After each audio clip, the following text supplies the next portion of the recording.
Quand nous allons voir les pauvres, nous devons entrer dans leurs sentiments pour souffrir avec eux. Il faut tâcher d'attendrir nos cœurs et de les rendre susceptibles des souffrances et des misères du prochain. Et prier Dieu qui nous donne le véritable esprit de miséricorde, qui est le propre esprit de Dieu. Car c'est le propre de Dieu de faire miséricorde et d'en donner l'esprit. Demandons donc à Dieu qui nous donne cet esprit de compassion, de miséricorde, qui nous en remplisse, qui nous le conserve.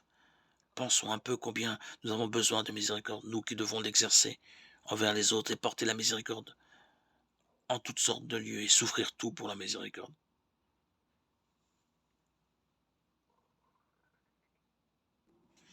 Sans moi, vous ne pouvez rien faire, nous dit le Seigneur.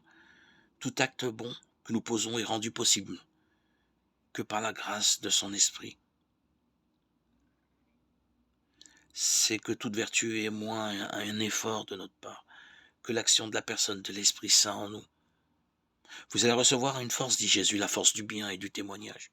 Quand nous sentons en nous la faiblesse d'une vertu, c'est le moment d'appeler l'action de l'Esprit Saint, qui est en lui-même cette vertu et toute vertu, car tout amour.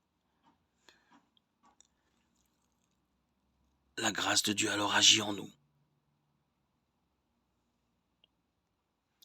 Cette grâce agissante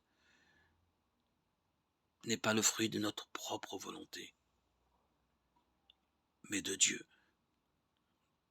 de l'Esprit Saint qui nous a accordé par notre baptême.